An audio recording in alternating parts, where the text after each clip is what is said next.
Buenas tardes con todos. Les saluda César Farro, cofundador de Cibersi, de la Comunidad Iberoamericana de Ciberseguridad. El día de hoy tenemos el agrado de presentar a Alonso, con más de 17 años de experiencia en el campo y desde hace 13 años desempeñándose como consultor e instructor independiente en las áreas de hacking y forense digital. Perteneció mucho tiempo al grupo internacional de Rare Gas y el grupo peruano Perusec. Ha dictado cursos para España, Ecuador, México, Bolivia y Perú, presentándose también como en exposiciones en hacking ético, forense digital, GNU Linux y software libre. Ha sido también instructor y expositor de la conferencia en OWASP Latam Tour, OWASP Perú Chapter, OWASP Latam at Home, Perú Hack 8.8, Ecoparty, University Talks Perú. También ha escrito libros técnicos relacionados a fundamentos de hacking web y a fundamentos de hacking ético. Sin más que agregar, dejo con ustedes a Alonso Caballero y su charla recuperación de archivos, conversando los metadatos y manteniendo su autenticidad e integridad. Vamos a dar por inicio la charla de Alonso. Pasamos con él.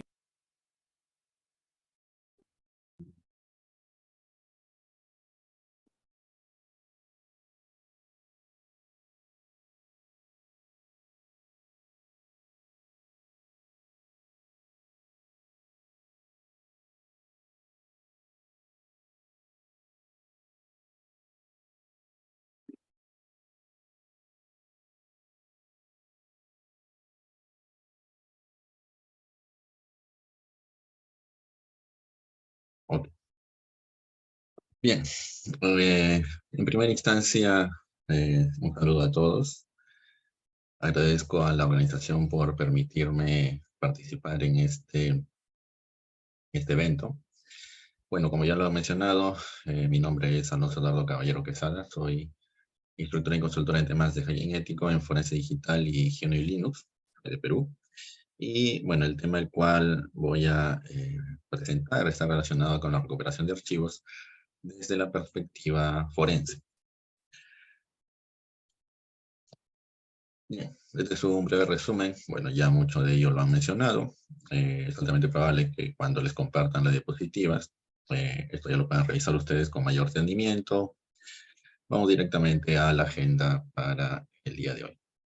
Bueno, como les mencionaba, esta agenda está orientada al tema de la recuperación de archivos, pero desde la perspectiva del forense digital, puntualmente del forense de computadoras, siendo todavía más puntuales al forense de computadoras a sistemas Windows. Bien, existe un elemento muy importante a considerar, y es importante recordarlo. Aquí voy a abarcar un tema muy específico de todo el forense digital, de todo el forense de computadoras. Entiendo tal vez existan personas quienes aún no puedan tener algunos conocimientos sobre el ámbito del forense digital. Entonces, al finalizar en las preguntas, pueden realizarme sus consultas sobre el tema. Yo con mucho gusto les voy a responder, pero quiero recalcar que esto está orientado a un tema muy específico de los diversos temas los cuales abarca el forense digital. Okay, bueno, en lo que responde a la recuperación de los archivos borrados, cuando se menciona el tema del forense digital, muchas veces y frecuentemente, se lo menciono por experiencia propia, se relaciona inmediatamente con el tema de la recuperación de archivos. Es más, muchas veces o frecuentemente se utiliza como un sinónimo, cuando en realidad no lo es. La recuperación de archivos es solamente una etapa dentro de la etapa o un procedimiento dentro de la etapa del análisis. Recuerden que fundamentalmente el forense de computadoras implica la identificación, la captura, el análisis, el procesamiento y el reporte de la evidencia. En algunos casos o en algunas metodologías con 5 etapas, en otras 6, bueno, ya depende. Ahora bien, entonces, dentro de la etapa de análisis forense está un procedimiento el cual se denomina la recuperación de archivos, entre otros tipos de procedimientos, generación de cronologías, análisis del sistema de archivos, reconstrucción de los mismos, tratar de analizar metadatos. Ahora, es muy frecuente la recuperación de archivos, se limita a la extracción a nivel de una capa denominada como la capa de metadatos. Luego les voy a mencionar estas 5, los cuales son fundamentalmente referencia para el tema del análisis del sistema de archivos. Entonces, la dificultad es los sistemas operativos, los actuales, los modernos, rápidamente reciclan las ubicaciones o localizaciones donde se ubican metadatos. ¿Ok? Ahora, ¿qué sucede? Entonces, los sistemas operativos modernos reciclan estas ubicaciones de metadatos, los cuales han sido borrados. ¿Y esto qué genera? Bueno, genera la sobreescritura de los datos. Consecuentemente, esto de la perspectiva forense no es absolutamente nada agradable. Estas son las 5 capas con las cuales generalmente se analiza el sistema de archivos. Y esto data de un libro, si recuerdo bien, el cual se publicó por el año 2005. A ver, permítanme, lo tengo por aquí. 2005, que es sí, el 2005, el cual está relacionado con el análisis forense al sistema de archivos, escrito por Brian Carrier, creo que así se pronuncia su nombre. Para aquellos quienes conocen la herramienta Autopsy, es una herramienta de análisis forense. Bueno, él escribió ese libro en el año 2005. Y estas 5 capas, las cuales indico aquí, son precisamente las cuales él describe en su libro, y los cuales son aplicables, percátense ustedes, desde el 2005 hasta la actualidad. Entonces tenemos una capa física, la cual es la unidad por sí misma, es decir, el dispositivo de almacenamiento. La capa del sistema de archivos, donde se encuentra fundamentalmente información sobre las particiones. La capa de datos relacionada con los clústeres, definiendo rápidamente un clúster, es un conjunto de sectores, o bueno, clúster creo que se traduciría literalmente como racimos. En este caso estoy hablando, bueno, clúster también creo que se denomina a conjuntos de computadoras o sistemas, pero en este caso estamos mencionándolo a nivel de conjunto de sectores.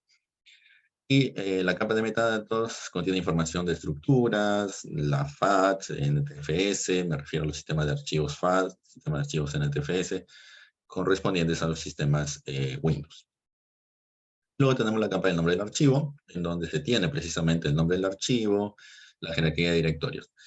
Cuando se realiza el tema de la recuperación de archivos, necesitamos entender que esto depende de varios elementos, fundamentalmente depende del tipo de sistema de archivos. Más adelante voy a realizar algunos ejemplos y demostraciones para precisamente asimilen esto de la mejor manera. Entonces voy a explicarles de FAT y voy a explicarles de NTFS. Y luego en el ejemplo orientaremos puntualmente con NTFS. Bueno, en el caso, ¿qué sucede? Okay, la perspectiva es esta. ¿Qué sucede cuando se borran archivos en un sistema de archivos FAT? FAT, por siglas en inglés, File Allocation Table, lo que sería una tabla de asignación de archivos.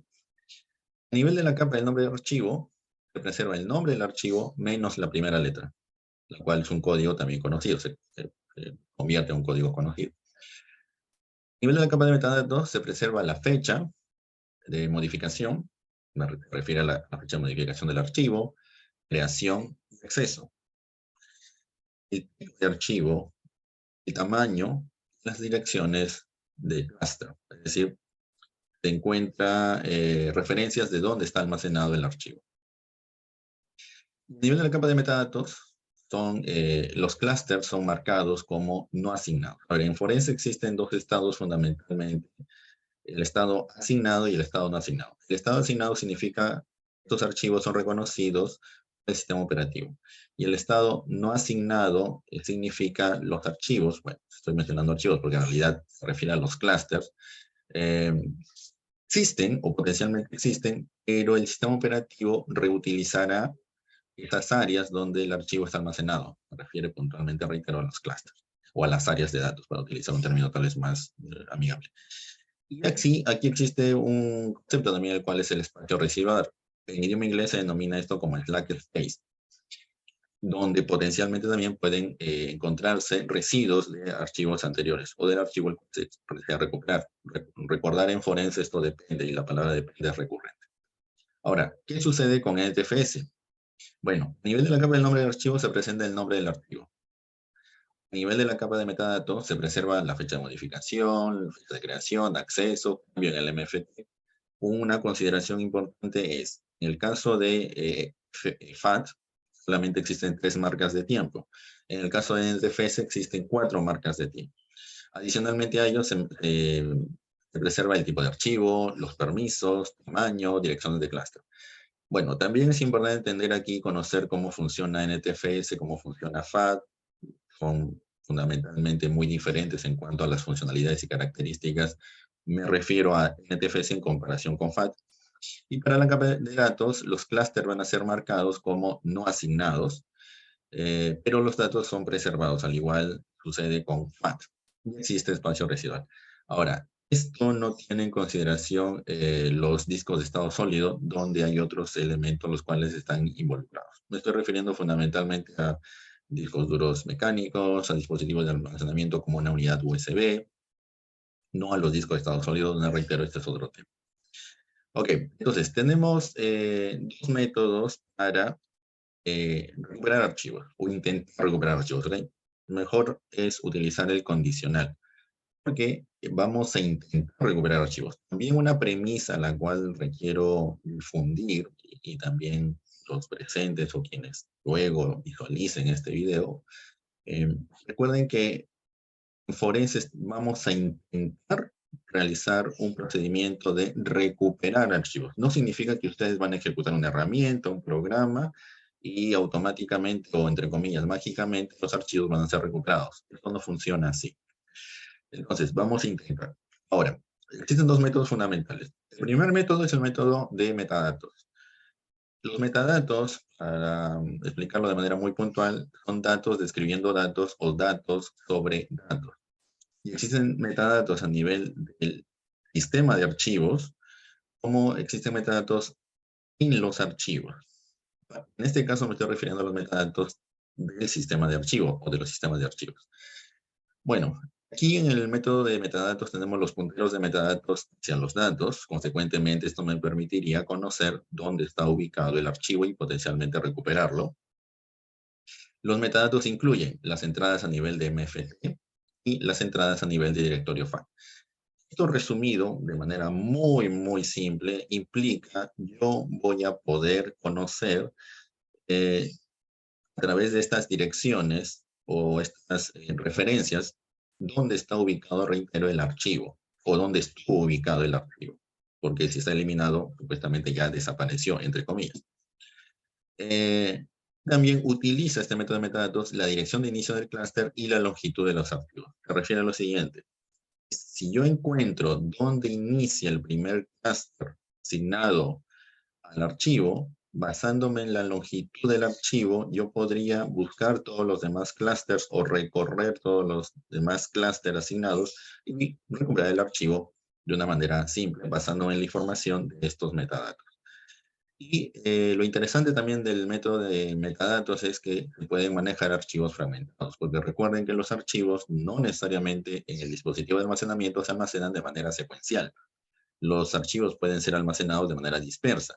Entonces, como en el método de metadatos tenemos la información, tenemos acceso a los metadatos residiendo en el sistema de archivos, yo puedo conocer las referencias hacia los datos, leer la información del MFT, del directorio FAT, conocer el clúster de inicio, la longitud de los archivos, y claro está, de esta manera recupero los archivos y manejo los archivos fragmentados de una manera muy simple. Sería la manera en la cual muchas herramientas funcionan. Lo interesante de esto es que se conserva o se mantiene una gran cantidad de información útil para una investigación forense. Si lo anterior no funciona o simplemente se quiere complementar o utilizar los dos métodos como complemento, tenemos el método de capa de metadatos. Como su nombre le indica, estamos orientándonos a la capa de datos. Aquí, en este método se utiliza la cabecera de los archivos. Es importante entender que los archivos tienen un código el cual se identifica de manera única al inicio del archivo, es decir, en la cabecera, en la parte inicial del archivo. ¿Y cuál es el procedimiento a realizar aquí? Bueno, se escanea el clúster de inicio, es decir, se identifica dónde inicia el archivo, basándome en el código, el cual ya se conoce, buscando precisamente este código, esta cabecera. Entonces yo puedo buscar, recorrer diferentes clústeres, busco por un código, un patrón, un conjunto de, puede ser una cadena de texto, unos códigos hexadecimales, y cuando lo encuentro, supuestamente, reitero, entre comillas, supuestamente ya encontré dónde inicia el archivo. Y luego puedo recorrer un conjunto de clusters hasta encontrar la parte final, o el pie, o el tail, como se denomina en idioma inglés. Consecuentemente, si yo tengo una ubicación de inicio y una ubicación de fin de archivo, definido por sus códigos, puedo extraer todo lo cual está entre la cabecera y el pie. Consecuentemente, puedo extraer el archivo y recuperarlo de una manera exitosa, teóricamente. Ahora, las herramientas tienen, como completarán, ciertos ajustes, bueno, tienen un tamaño máximo y una configuración y un ajuste. Voy a tratar de hacer una demostración de ambos procedimientos, tratando de explicar todo esto al detalle. Okay, vamos entonces con las demostraciones. Yo personalmente considero exponer algunos conceptos muy puntuales, teóricos, y luego ya desarrollar esto con ejemplos y las demostraciones que personalmente, reitero, me parece más fácil para su asimilación. Ok, esto lo voy a colocar por aquí. Ok, esta es una máquina virtual basada en Linux, la cual tiene por nombre Sift. Okay. Sift es una máquina virtual. Bueno, en este caso, Sift es una máquina virtual basada en el sistema operativo Ubuntu. Si recuerdo bien, en el sistema operativo Ubuntu 20.04. Vamos a ver si puedo. La cual ustedes pueden descargar sin ningún tipo de restricción. Creo que pueden enviar cosas al chat. Bueno, se las voy enviando por ahí. Ok, entonces ustedes pueden descargar. Esta es una máquina virtual. Tiene ya un conjunto de herramientas para que ustedes rápidamente puedan cargar la máquina virtual, iniciarla. Ya tienen todo un entorno listo para ser utilizado desde la perspectiva del forense digital. Es decir, esta máquina virtual está orientada a contener herramientas fuente abierta, software libre para respuesta a incidentes y forense digital. Entonces ya tienen toda una máquina virtual completamente configurada, personalizada, para que ustedes puedan directamente concentrarse en este tema. Ok, bueno, ahí les envié, simplemente lo descargan. Ahora, yo aquí tengo ya previamente unas imágenes forenses y yo voy a trabajar con una imagen forense también la cual ustedes pueden descargar. Y esta imagen forense, a ver, yo por aquí la tengo, un momento, la tengo en un recurso compartido. A ver, ¿dónde está? Acá está. Creo que ya lo tenía montado. Media, image, leo y en este caso es de un sistema de archivos NTFS. Ok, listo. Correcto. Entonces voy a tratar de hacer ejemplos de estos dos elementos, los cuales he indicado, de la capa de metadatos, el método de metadatos y el método de la capa de datos.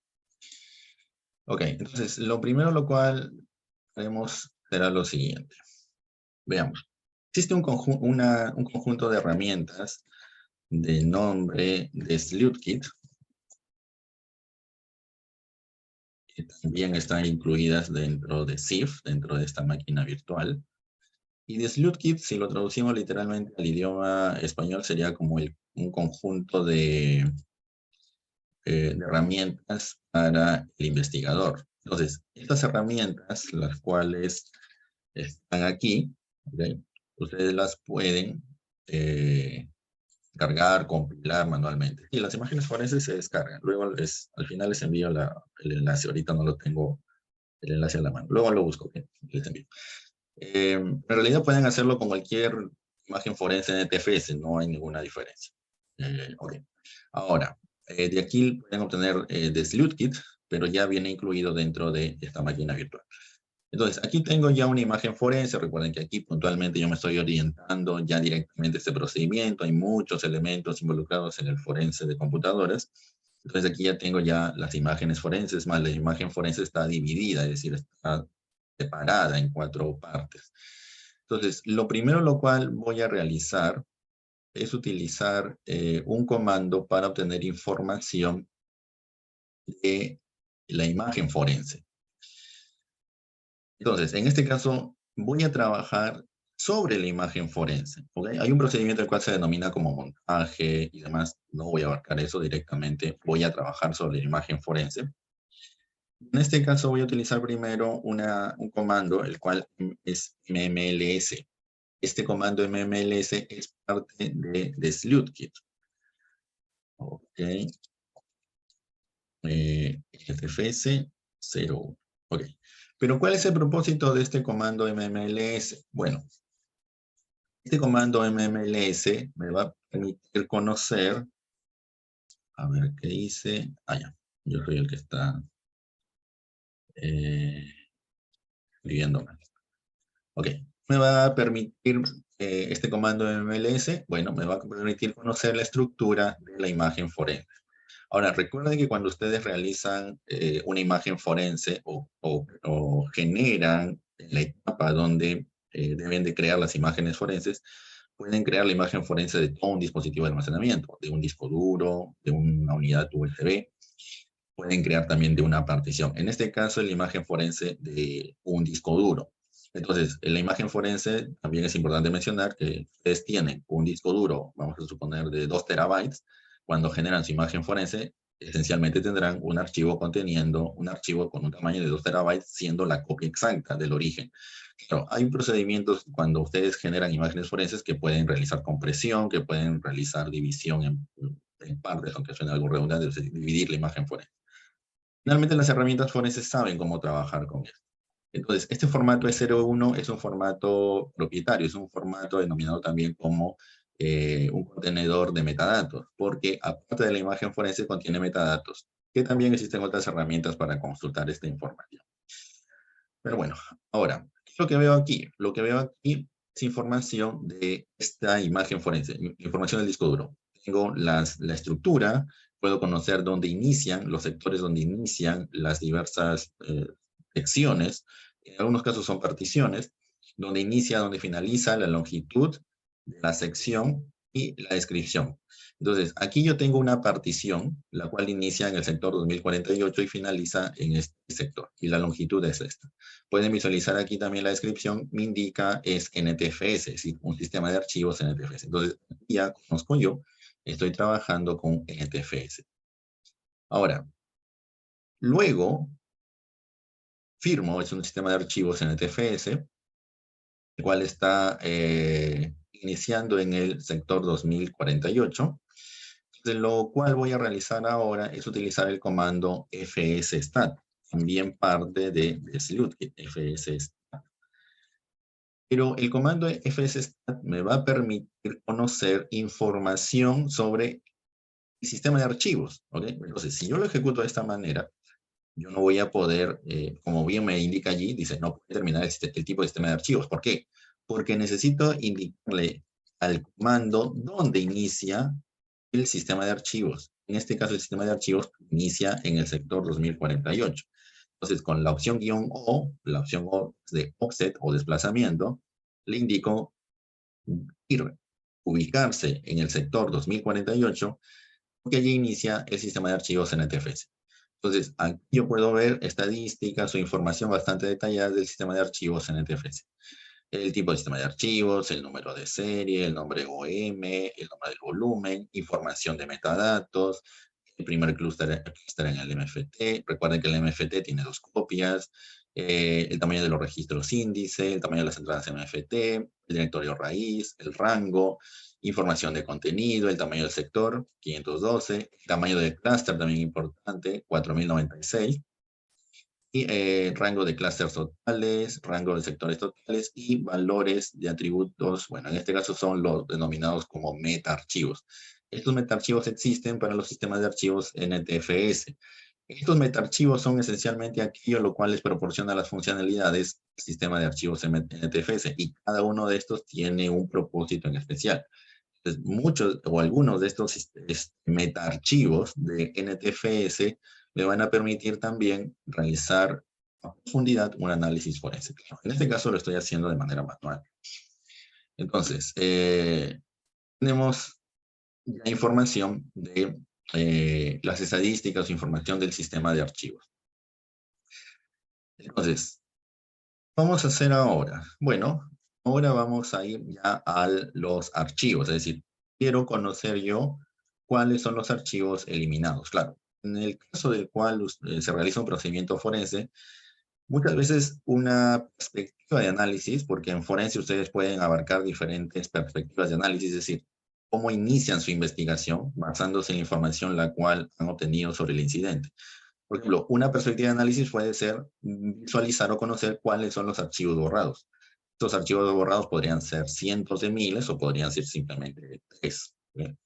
Entonces, si yo quiero visualizar cuáles son los archivos borrados, puedo utilizar el comando fls. fls. Esta sería la técnica de la capa de metadatos o utilizando los metadatos del sistema de archivos. Entonces, con FLS también debo indicarle dónde inicia el sistema de archivos. Voy a poder yo conocer cuáles son los archivos existentes borrados. ¿Okay? Primero estoy visualizando los archivos existentes y los archivos borrados. Sucede lo siguiente.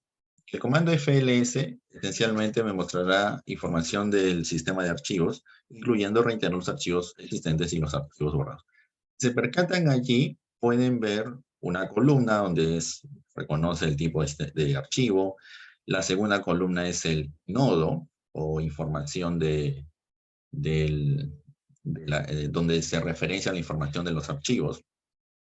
Y luego tenemos el archivo en sí. En este caso está listando la raíz, sería como listar el directorio o disco C del sistema Windows, en este caso el sistema de archivos NTFS.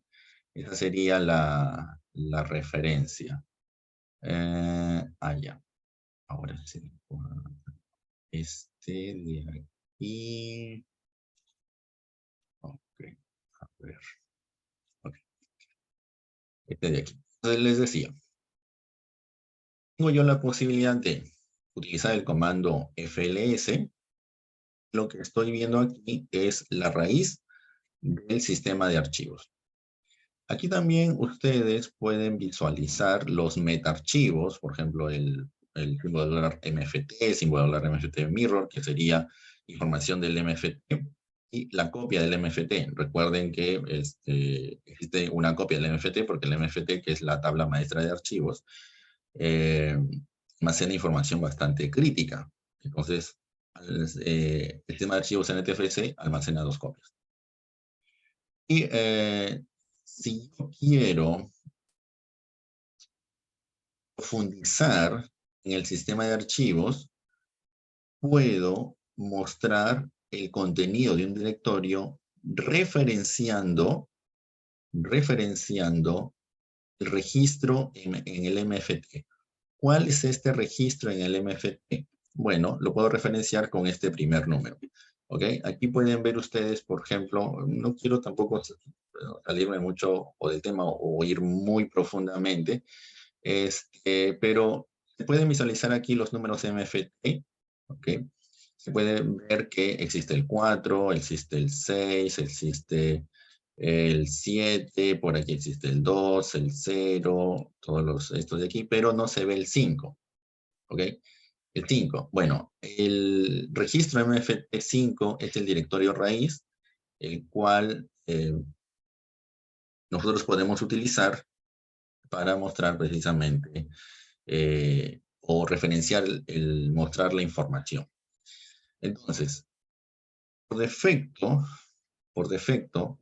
yo puedo definir, este es un listado por defecto, cuando yo simplemente referencio el sistema de archivos, yo puedo indicar a través de este nodo, que es este número, que me muestre la información, por ejemplo, del directorio users. Entonces, si yo quiero visualizar la información del directorio users, coloco aquí este número, que sería el 64. Entonces, como si yo ingresara a la carpeta o al directorio y estoy listando el contenido del directorio. en este caso reitero, cuál es el contenido del directorio de nombre, en este caso users, referenciado aquí, es de dos carpetas, Albert E y Elsa E. Ahora bien, si yo quiero seguir profundizando en la información de los archivos borrados, reitero, solamente quiero me muestre los archivos borrados, bueno, necesitaría definir ciertas opciones para el comando fls. Estas opciones son la opción guión, voy a utilizar guión F mayúscula. La opción F mayúscula únicamente o me va a permitir definir únicamente las entradas a los archivos. La opción guión R me va a permitir definir recursividad. Y hay otra opción que me estoy olvidando de definir. La opción D. La opción D es para mostrarme los archivos, entre comillas, borrados. Esto va a permitirme hacer una recursividad. Como ya estoy definiendo aquí, la raíz va a empezar desde la raíz y va a recursivamente ingresar dentro de todos los directorios y mostrarme los archivos eliminados, los archivos borrados. Ok, estos serían entonces los archivos borrados. Percátense aquí, referencias a este directorio, esta carpeta, aquí otro más, aquí hay otro más, y aquí otras referencias más. Porque en este caso es Windows, directorio Windows. Entonces, estos son los archivos en este sistema de archivos NTFS, ¿ok? Y percátense de los diversos archivos borrados en los diferentes directorios. Ahora bien, esta información está almacenada en el sistema de archivos a nivel de NTFS. Información aún existe. Eso es lo cual también deseo asimile. Yo puedo obtener esta información porque esto existe en el sistema de archivos. No ha sido borrado, no ha sido sobrescrito. Entonces, esta técnica implica que esta información exista. Si esta información no exista, yo no voy a poder obtener absolutamente nada. No interesa, no es relevante cuál herramienta utilicen, una herramienta de miles de dólares o una herramienta open source o software libre. Si esa información no existe, definitivamente no la van a poder obtener.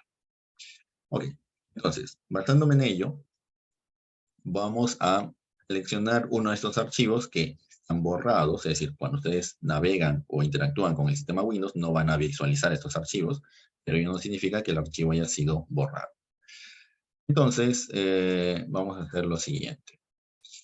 Voy a profundizar en los atributos de un archivo el cual yo seleccione. Voy a seleccionar este archivo de aquí.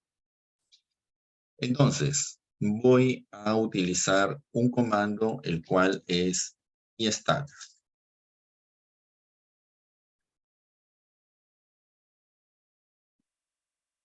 O istat. Bueno, el comando istat me va a permitir examinar o buscar los atributos del archivo examinando su entrada en el MFT. Bueno, el MFT tiene toda una estructura, existen entradas, y yo lo que voy a hacer es consultar esas entradas a nivel del MFT, que el MFT, recuerden, en la tabla maestra de archivos. Si esta información yo la puedo consultar y obtener. Entonces, voy a utilizar istat y voy a colocar simplemente, en este caso, el 2.16, referenciando al inodo. Muy bien, entonces, esta información la cual están visualizando aquí, me dice la entrada 216 a nivel del MFT, número de secuencia. Aquí está la información del metaarchivo de nombre logfile.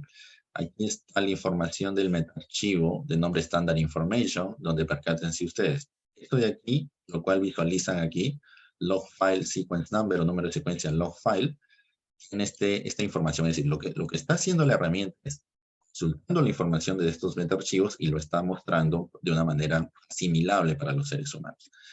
Y tenemos otro metaarchivo de nombre Standard Information, les muestra la información. Tenemos aquí otro metaarchivo de nombre File Name, les muestra también la información.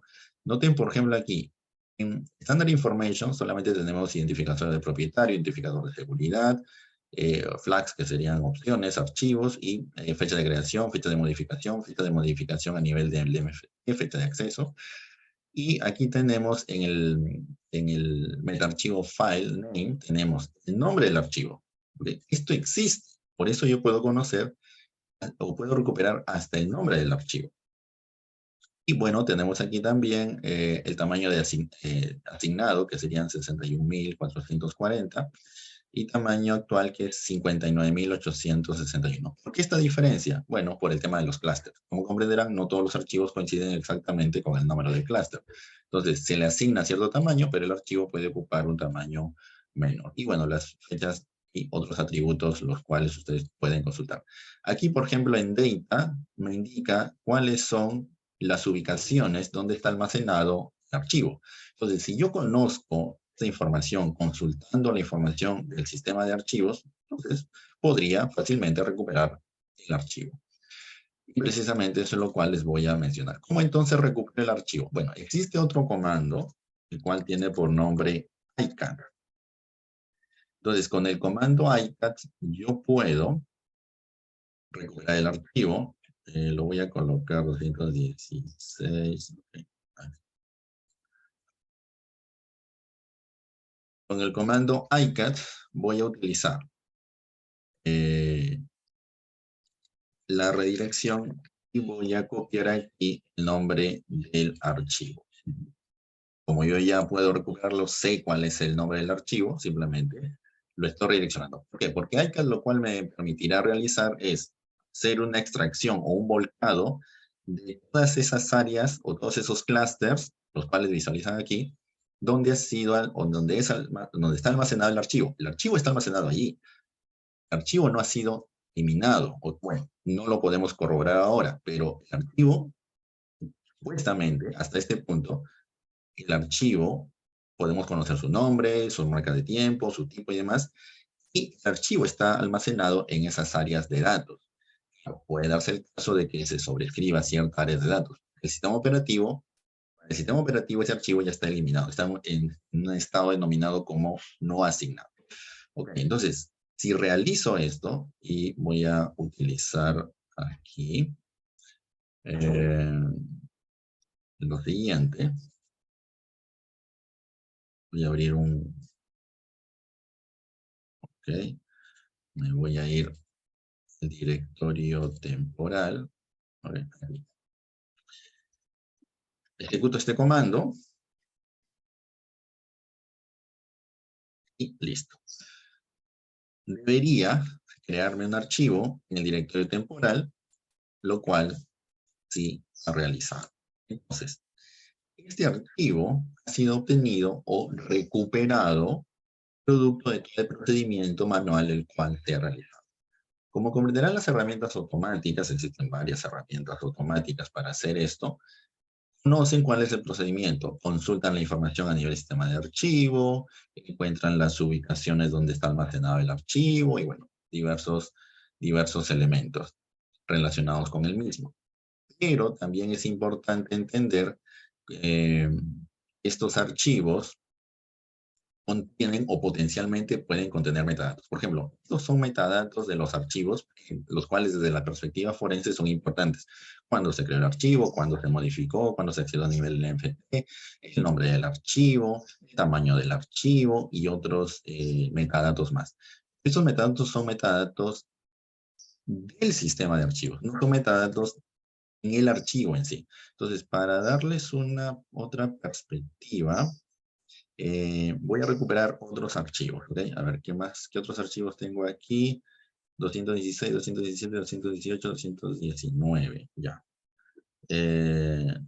Bueno, para ahorrar tiempo, 216, ok, 217. Yo le voy a colocar un nombre genérico.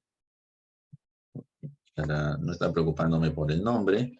217, 218, 219, 220, si recuerdo bien también hay. 220. Ok, listo. Y por ejemplo, voy a utilizar una herramienta de nombre Geeky, que es un visor de archivos. Lo que voy a hacer aquí es visualizar los archivos los cuales recupera. Entonces, he recuperado estos archivos. ¿Okay?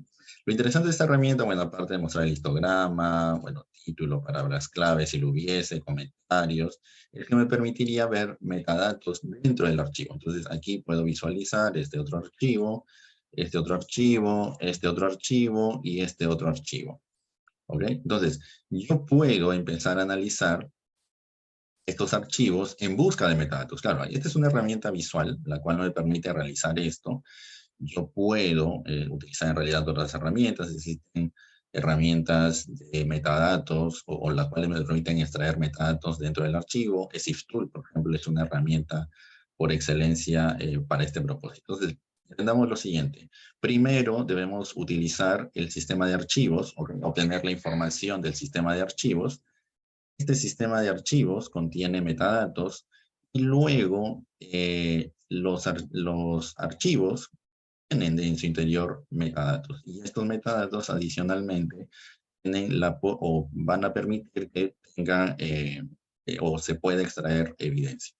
Okay. Reitero, dentro de los archivos podría o potencialmente obtener estos metadatos que, en diferentes formatos. Ya esta estructura es algo lo cual luego se podría bien, reconstruir o extraer y luego procesarlo adecuadamente. Lo importante es el archivo finalmente, porque en algunos casos se puede recuperar fragmentos de los archivos y estos fragmentos de los archivos también se pueden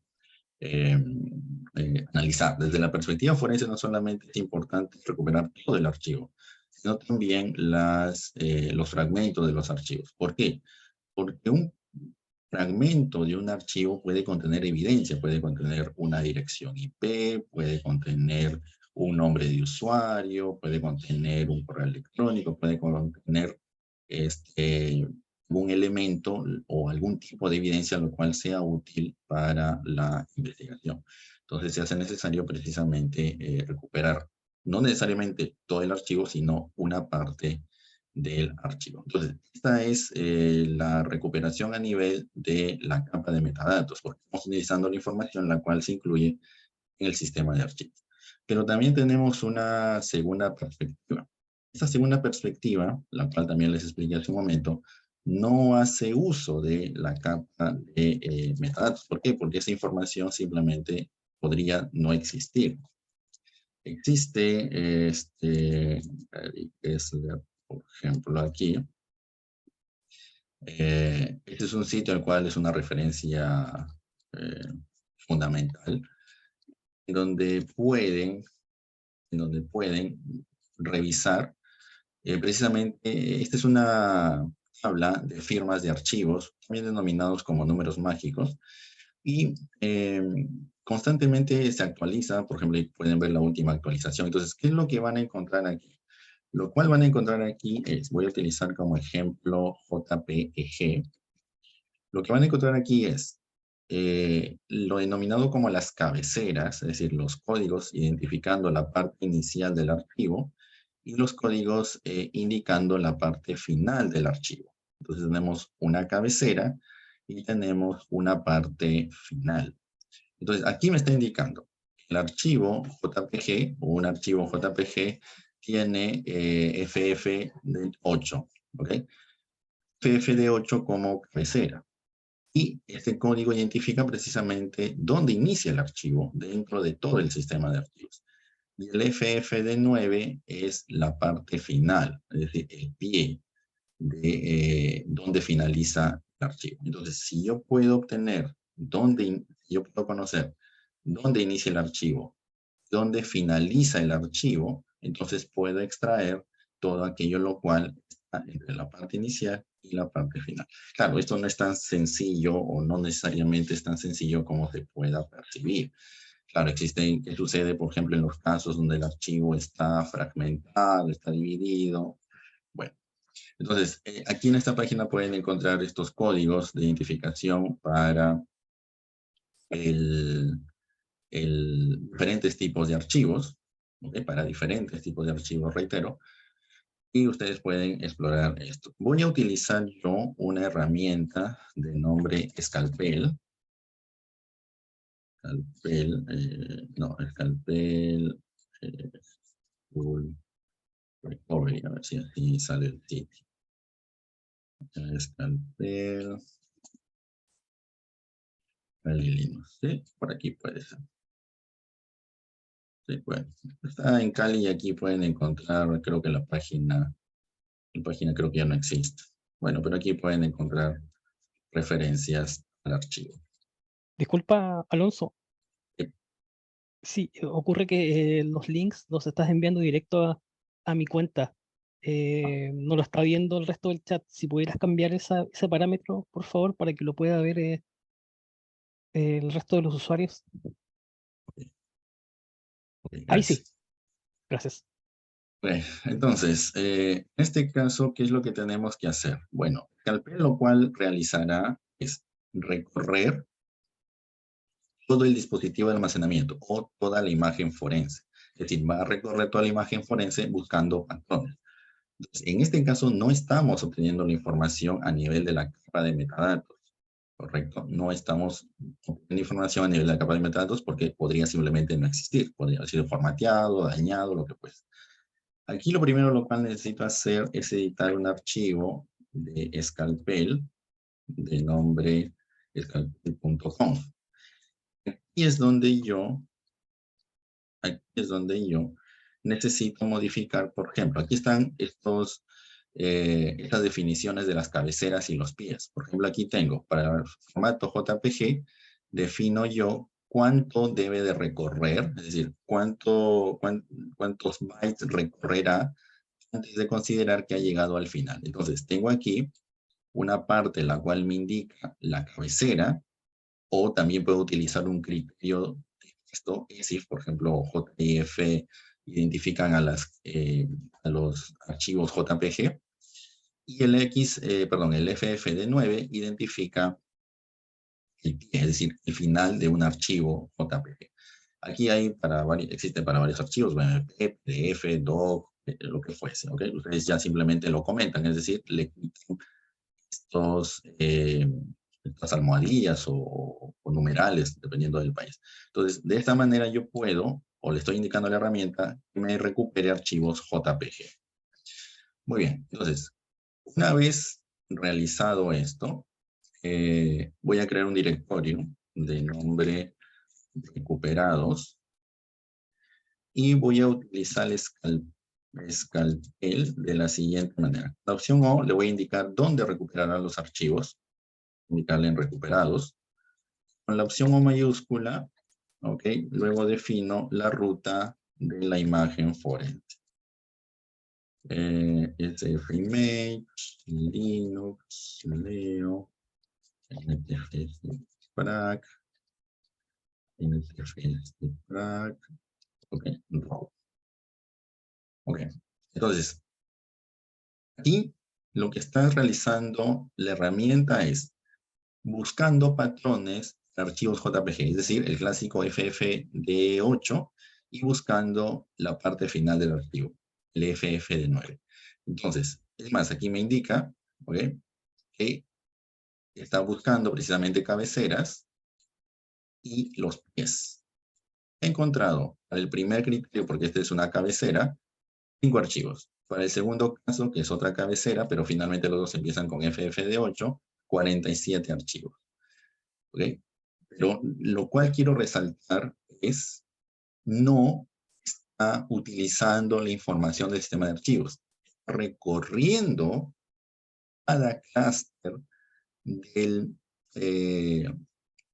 o cada sector, ya para ir más profundamente, todos los sectores está recorriendo buscando patrones. ¿Cuáles patrones? El FFD8, el FFD9. Entonces está recorriendo todo el dispositivo de almacenamiento o toda la imagen forense, y si encuentra esos patrones, coincide con aquello lo cual está buscando, recuperará los archivos. Y los archivos estarían en este directorio y recuperados. ¿Okay? Aquí están los archivos, los cuales han sido recuperados por Scalpel. Ahora, es importante entender que estos archivos no solamente son los archivos eliminados o borrados, no, son todos los archivos los cuales existen, nuevamente, haciendo la aclaración, son todos los archivos los cuales la herramienta reconoce como archivos JPG. Entonces, estos son archivos borrados o archivos existentes en el sistema. Claro está, las herramientas como pueden inferir, también puede cometer errores. Por ejemplo, aquí hay una imagen, la cual me indica que tiene un tamaño de 4.5 megas.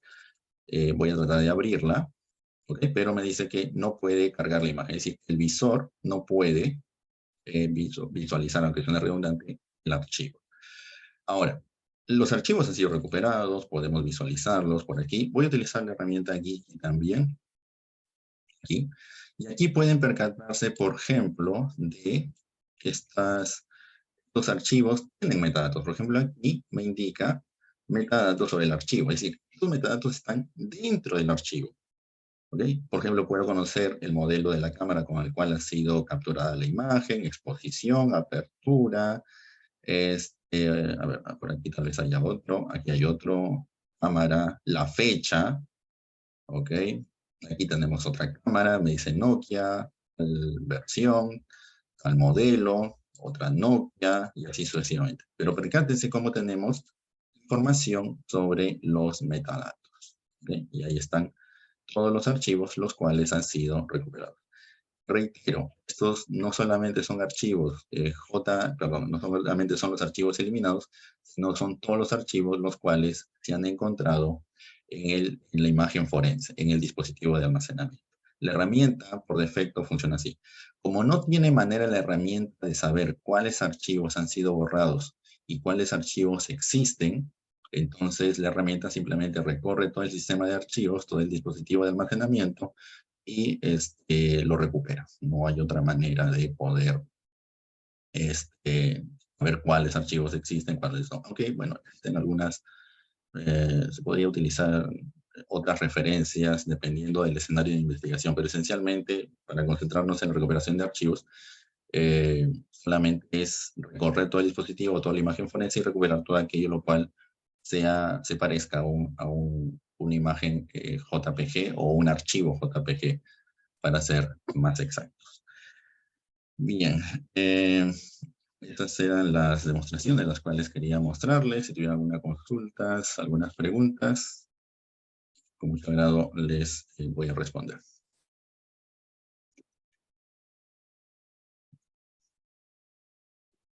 Bien, Alonso, muchas gracias.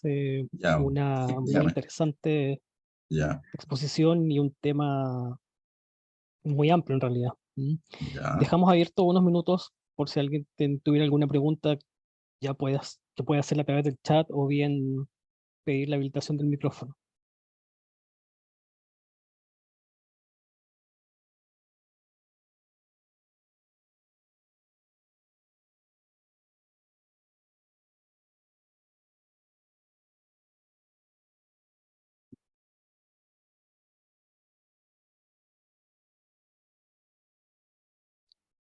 Aquí tenemos una pregunta de Kevin y dice, si hay archivos corruptos, ¿se pueden recuperar? Primero tendría que definirme qué entiende por corrupto para poder responder. Yo podría interpretar corrupto como que, no sé, parte del archivo no ha sido sobrescrito, o que, por ejemplo, cuando alguien transfiere un archivo, se corta la transferencia.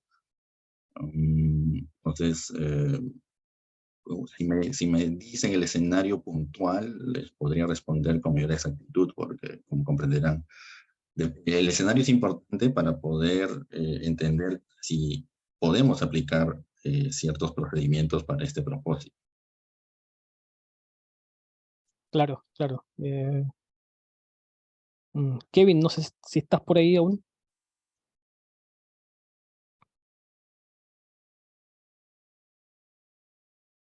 Ahí está.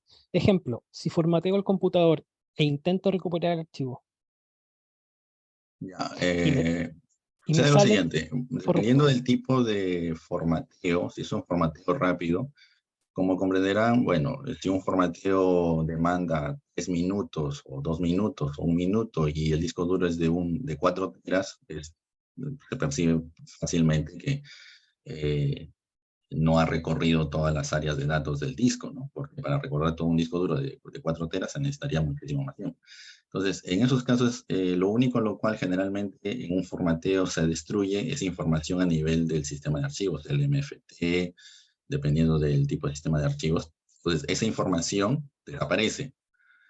¿Cuál sería el procedimiento? En ese caso, el procedimiento sería este último, el cual les he mostrado.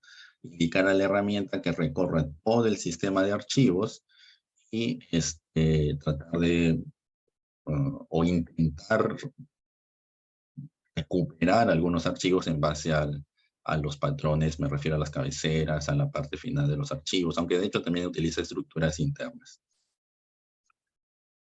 Muchas gracias. ¿Alguna otra consulta? Perfecto. Ah, ok. No sé si habrá alguna otra pregunta.